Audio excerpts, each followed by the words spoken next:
ഇസ്രായേലിലെ ജൂതന്മാര് ഒളിഞ്ഞിരിക്കുന്ന ഗർഖദ് മരമാണ് ഇവിടെ കാണുന്നുള്ളത്.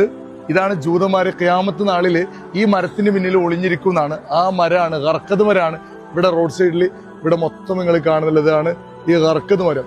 ഇസ്രായേലിൽ വന്നു കഴിഞ്ഞാൽ എല്ലാവരും ചോദിക്കാറുണ്ട് അവരുടെ ആ ഗർഖദ് മരം കാണിക്കുന്നു. ഇതിന്റെ കൃഷി തന്നെ ഇവർ ചെയ്യുന്നുണ്ട്.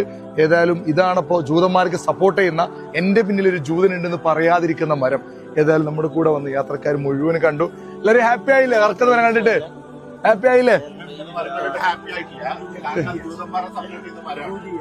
പിന്നെ സന്തോഷമൊന്നുമില്ല മരം കണ്ടിട്ട്. കണ്ടത് നമ്മൾ ജൂതന്മാരെ കാണുമ്പോൾ തന്നെ പലസ്തീനികൾക്കെതിരെ നീങ്ങുന്ന ജൂതന്മാരെ കാണുമ്പോൾ തന്നെ വെറുപ്പാണ്. അവരെ ഒളിപ്പിക്കുന്ന മരത്തോട് അതിലും കൂടുതൽ വെറുപ്പുണ്ടാവും തീർച്ചയായും. അപ്പൊ അത് സന്തോഷം ഉണ്ടാവുന്നില്ല. തെരുവീതികളിൽ പോകുമ്പോൾ ഇവിടെ കാണാൻ പറ്റുള്ളൂ. പക്ഷെ ഇതൊക്കെ അള്ളാഹുവിന്റെ ഒരു എന്താണ് പറഞ്ഞ കാര്യം നമുക്ക് നേരെ തെളിവിൽ കാണിച്ചു തരുന്ന ഒരു മരമാണ് അല്ലെ. അതാണ് നമുക്ക് അതിലെ സന്തോഷം. അതാണ് സന്തോഷം. അല്ലാതെ നമ്മൾ ഇസ്രായേലിനായിട്ട് സപ്പോർട്ട് ആയതുകൊണ്ടല്ല സന്തോഷം. അതെ അതെ, അതാണ് സന്തോഷം. അൽഹംദുലില്ലാഹ്. അല്ലാതെ ഇസ്രായേലിനെ സപ്പോർട്ട് ചെയ്യുന്നതിൽ സന്തോഷമല്ല. മാഷാ അല്ലാഹ്. സാധാരണ അങ്ങനെ എല്ലാരും കാണൂല ഈ സ്ഥലങ്ങളൊന്നും. അതിൽ നിങ്ങൾക്ക് എന്ത് പറയാനുള്ളത്? ഏതായാലും അൽഹംദുലില്ലാഹി അൽഫ മറ.